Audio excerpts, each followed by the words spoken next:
Good morning everyone. Last પીરિયડમાં આપણે રક્તકણ વિશે જોયું હતું. આગળ જોઈએ હવે શ્વેતકણ વિશે. શ્વેતકણ જે છે કે જેને WBC તરીકે પણ ઓળખાય છે, વ્હાઇટ બ્લડ કોર્પ્યુસેલ્સ અથવા તો લ્યુકોસાઇટ્સ તરીકે પણ ઓળખાય છે.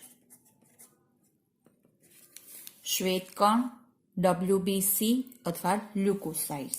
હવે શ્વેતકણ જે છે જેની સંખ્યા આપણે જોવા જઈએ તો કે 6000 થી 8000 પ્રતિ ઘન મિલીમીટર રુધિરની અંદર જોવા મળે છે.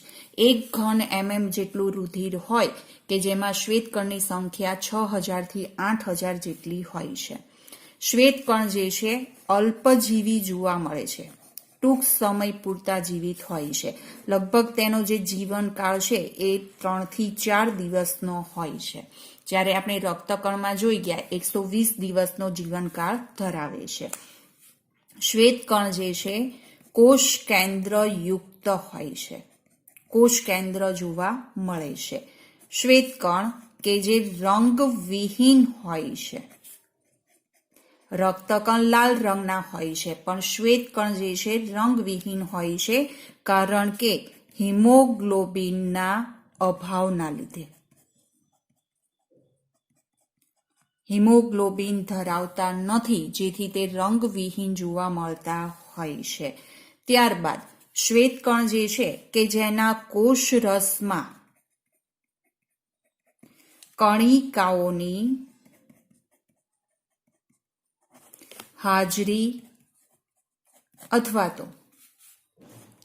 ગેરહાજરીના આધારે 2 પ્રકાર જોવા મળે છે.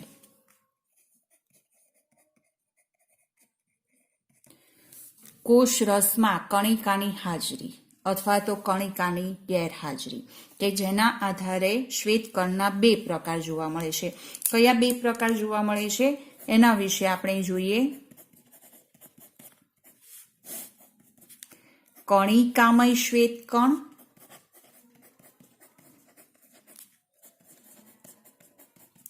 અને બીજો પ્રકાર છે કણિકા વિહીન.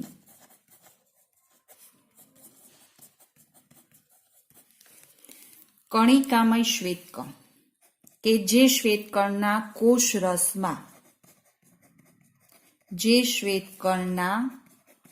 કોષરસમાં કણિકાની હાજરી હોય એવા શ્વેતકણને કણિકામય શ્વેતકણ કહેવાય, કે જે શ્વેતકણના કોષરસની અંદર કણિકા જેવી રચના હોય છે અથવા કણિકાની હાજરી હોય છે.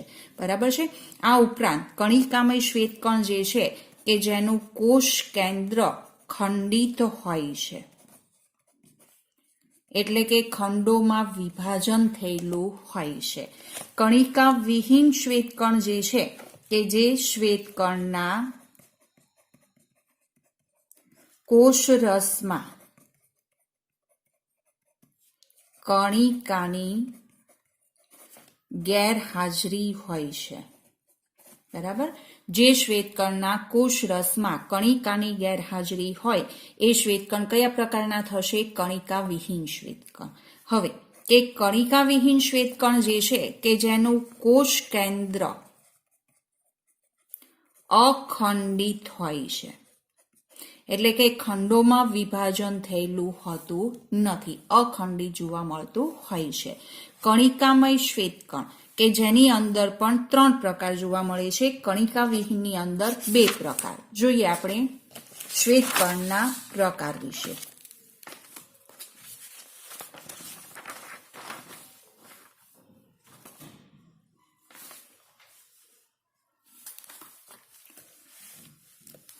પહેલા તો આપણે જોઈએ કણિકામય શ્વેતકણ.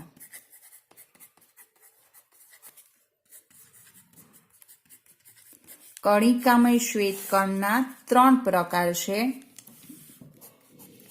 તટસ્થ કણ,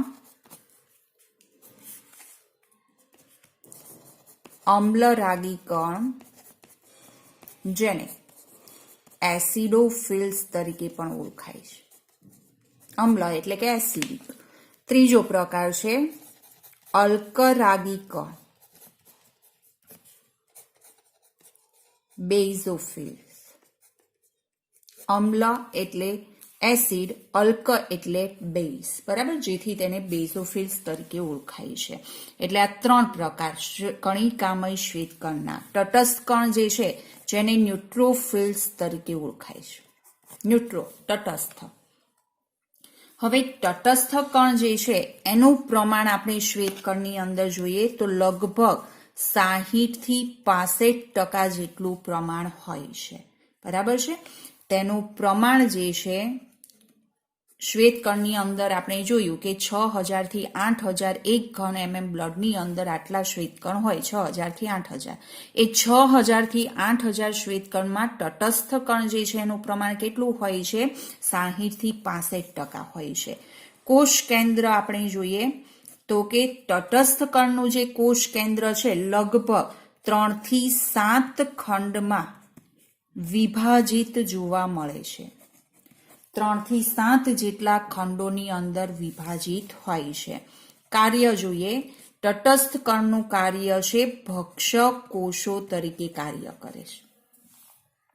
ભક્ષક કોષો તરીકેનું કાર્ય કે શરીરમાં અથવા રુધિરમાં જો બહારથી કોઈ એન્ટીજન દાખલ થાય તો એનું ભક્ષણ કરી જાય છે, અથવા રુધિરમાં જે ઘસારો પામેલા જે કોષો છે અથવા જે ભંગાર થયેલા કોષો છે કે એનું ભક્ષણ કરવાનું કાર્ય કરે છે, બરાબર. એટલે તટસ્થ કણનું પ્રમાણ 60 થી 65%, તેનું કોષ કેન્દ્ર 3 થી 7 ખંડમાં વિભાજિત અને ભક્ષક કોષો તરીકેનું કાર્ય કરે છે.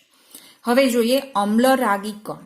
અમ્લરાગી કણ એટલે એવા શ્વેતકણ છે કે જે ફક્ત એસિડથી જ અભિરંજિત થાય છે. અહીંયા તટસ્થ કણ જે છે એસિડ બેઝ કોઈ પણ પ્રકારની અસર થતી નથી, એટલે કે એસિડ બેઝ બંનેથી અભિરંજિત થતા હોય છે. જ્યારે અમ્લરાગી કણ દાખલા તરીકે ઇઓસિન કે જે ઇઓસિનથી અભિરંજિત થાય છે, એટલે એસિડિક પ્રકારના જે અભિરંજક હોય એનાથી જ અભિરંજિત થાય છે, બેઝ પ્રકારના અભિરંજકથી અભિરંજિત થતા નથી, બરાબર, જેને અમ્લરાગી કણ તરીકે ઓળખાય છે. હવે અમ્લરાગી કણ એસિડોફિલ્સનું જે કોષ કેન્દ્ર છે 2 થી 3 એનું જે પ્રમાણ છે એ પ્રમાણ 2 થી 3% જેટલું જોવા મળે છે. શ્વેત કણ જે છે એના કુલ પ્રમાણમાં 2 થી 3% જેટલા સેલ કયા હોય છે? અમ્લરાગી કણ હોય. અને તેનું જે કોષ કેન્દ્ર છે એ દ્વિખંડી છે, 2 ખંડની અંદર વિભાજિત જોવા મળે છે. કાર્ય વિશે જોઈએ, અમ્લરાગી કણ જે છે જે વિષ નિવારક તરીકે કાર્ય કરે છે અને સૂક્ષ્મ જીવોનો નાશ કરે છે. હવે એસિડિક પ્રકૃતિ ધરાવતા હોવાથી કે સૂક્ષ્મજીવો જે છે એનો નાશ કરે છે અને વિષ નિવારક કે ઝેરી અસર જે છે કે જેને નાબૂદ કરે છે, બરાબર. અલ્કરાગી કણ, અલ્કરાગી કણ કે જેને બેઝોફિલ્સ તરીકે ઓળખાય છે. હવે આ પ્રકારના જે શ્વેતકણ છે કે જે બેઝિક પ્રકારનું જે અભિરંજક છે એનાથી અભિરંજિત થાય છે, જેથી તેને બેઝોફિલ્સ કહેવાય છે. હવે એનું પ્રમાણ જે છે 0.5 થી લગભગ 1% જેટલું હોય છે, ખૂબ ઓછા પ્રમાણમાં હોય છે. શ્વેતકણ જે છે કે જેમાં 0.5 થી 1% જેટલા અલ્કરાગી કણ જોવા મળતા હોય છે. એનું કોષ કેન્દ્ર 2 થી 3 ખંડમાં વિભાજિત હોય છે, 2 થી 3 ખંડની અંદર વિભાજિત. હવે અલ્કરાગી કણ જે છે કે જે એલર્જી પ્રક્રિયામાં હિપેરિન, હિસ્ટેમાઇન અને સેરેટોનિનનો સ્ત્રાવ કરે છે. એલર્જી પ્રક્રિયામાં હિપેરિન, હિસ્ટેમાઇન, સેરેટોનિનનો સ્ત્રાવ કરે છે. આપણને કોઈ પણ પ્રકારની એલર્જી હોય અને જેવા એલર્જન્સના સંપર્કમાં જઈએ એટલે આજે હિપેરિન, હિસ્ટેમાઇન, સેરેટોનિનનો સ્ત્રાવ થાય છે. કયા કોષો આધારિત? બેઝોફિલ્સ આધારિત, બરાબર. તો આ 3 પ્રકાર હતા કણિકામય શ્વેતકણ કે જેના કોષ રસમાં કણિકા જેવી રચના જોવા મળે છે અને તેનું કોષ કેન્દ્ર જે છે ખંડમાં વિભાજિત હોય છે. ત્યાર પછી આગળ જોઈએ આપણે કણિકા વિહીન શ્વેતકણ. કણિકા વિહીન શ્વેતકણ. તેના કોષરસમાં કણિકા જેવી રચના જોવા મળતી નથી, જેના બે પ્રકાર છે, લસિકા કણ અને એક કેન્દ્રી કણ. લસિકા કણ અને એક કેન્દ્રી કણ. હવે લસિકા કણ જે છે એનું પ્રમાણ શ્વેતકણમાં 20 થી 25% જેટલું હોય છે અને આ કોષો જે છે કે જે સૌથી નાના કદના કોષો છે. તેનું જે કોષ કેન્દ્ર છે એ કોષ કેન્દ્ર મોટું હોય છે. હવે કોષ આપણે જોઈએ તો કે આ કદમાં નાના કોષ છે, પણ કોષ કેન્દ્ર જે છે મોટું જોવા મળતું હોય છે, મોટું કોષ કેન્દ્ર ધરાવે છે. અને એનું કાર્ય જોઈએ તો કે રોગ પ્રતિકારકતા. આપણા શરીરમાં જે લસિકા તંત્ર, બે પ્રકારના લસિકા કણ જોવા મળે, બી લસિકા કણ અને ટી લસિકા કણ, કે જે આપણા રોગ પ્રતિકારક તંત્ર તરીકે વર્તે છે. એન્ટીજન જો દાખલ થાય તો તરત જ એન્ટીબોડીનું નિર્માણ થાય છે અને એન્ટીબોડીનું નિર્માણ કરવાનું જે કાર્ય છે લસિકા કણનું છે, એટલે કે રોગ પ્રતિકારકતા તરીકે વર્તે છે. એક કેન્દ્રી કણ જેનું પ્રમાણ જે છે 6 થી 8% જેટલું હોય છે અને આ કોષો જે છે કે જે સૌથી મોટા કદના જોવા મળે છે. તેનું કોષ કેન્દ્ર નાનું હોય છે અને ઘોડાની નાળ જેવું જોવા મળે છે. ભક્ષક કોષો તરીકે કાર્ય કરે છે. જે આપણે અગાઉ તટસ્થ કોષોનું કાર્ય જોઈ ગયા એ જ પ્રમાણે એક કેન્દ્રીકણ પણ ભક્ષક કોષોનું કાર્ય કરે છે. હવે અહીંયા જોયું કે કોષો જે છે એ મોટા કદના છે અને ઘોડાની નાળ અથવા તો વાલ આકારનું નાનું કોષ કેન્દ્ર જોવા મળતું હોય છે. હવે આ બે પ્રકાર હતા કણિકા વિહીન શ્વેતકણના. કણિકામય શ્વેતકણની અંદર તટસ્થ કણ, અમ્લરાગી કણ, અલ્કરાગી કણ. કણિકા વિહીનની અંદર લસિકા કણ, એક કેન્દ્રી કણ. હવે આ દરેક પ્રકારના શ્વેતકણ છે કે જેમાં સૌથી વધુ પ્રમાણ જે છે કયા કોષોનું જોવા મળે છે? તટસ્થ કોષોનું. જો અહીંયા 60 થી 65% જેટલું પ્રમાણ છે, એટલે સૌથી વધુ પ્રમાણમાં તટસ્થ કોષો જોવા મળતા હોય છે. જ્યારે સૌથી ઓછા પ્રમાણમાં 0.5 થી 1%, એટલે જે અલ્કરાગી કોષો જે છે કે જે સૌથી ઓછા પ્રમાણમાં જોવા મળતા હોય છે. બરાબર છે. સૌથી નાના કદના કોષ લસિકા કણ, સૌથી મોટા કદના કોષ જે છે એક કેન્દ્રી કણ જોવા મળે છે.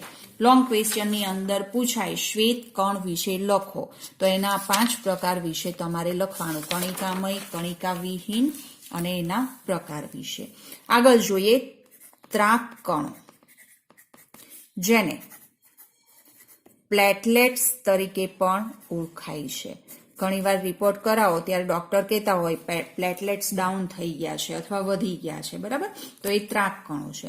હવે ત્રાક કણો શા માટે કહેવાય છે? કારણ કે તેના બંને છેડા જે છે ત્રાક આકારના હોય છે, આવા પોઇન્ટેડ જોવા મળતા હોય છે, જેથી તેને ત્રાકકણ તરીકે ઓળખાય છે. હવે આ જે ત્રાકકણ અથવા રુધિર કણિકા જે છે જેને થ્રોમ્બોસાઇટ્સ તરીકે પણ ઓળખાય છે. થ્રોમ્બોસાઇટ્સ એટલે ત્રાકકણો. એનું પ્રમાણ આપણે જોઈએ તો કે 1 ઘન mm રુધિરની અંદર લગભગ 1.5 થી 3.5 મિલિયન કોષો જોવા મળે છે. 1 ઘન mm રુધિરમાં 1.5 થી 3.5 મિલિયન જેટલા જે કોષો છે ત્રાક કણોના જોવા મળતા હોય છે. એના નિર્માણ વિશે આપણે જોઈએ કે જે મેગાકેરિયોસાઇટ્સ પ્રકારના જે કોષો છે અને આ કોષો જે છે કે જે અસ્થિ મજ્જામાં આવેલા અસ્થિ મજ્જામાં આવેલા વિશિષ્ટ પ્રકારના કોષો છે મેગાકેરિયોસાઇટ્સ, કે જેમાંથી આ થ્રોમ્બોસાઇટ્સ અથવા ત્રાક કણોનું નિર્માણ થાય છે. નામ ખાસ યાદ રાખજો. શેમાંથી નિર્માણ પામે છે? અસ્થિ મજ્જામાં આવેલા વિશિષ્ટ કોષો મેગાકેરિયોસાઇટ્સમાંથી. હવે કે આ જે કોષો છે અસ્થિ મજ્જામાં જે મેગાકેરિયોસાઇટ્સ એ ખંડિત કોષો જોવા મળતા હોય છે.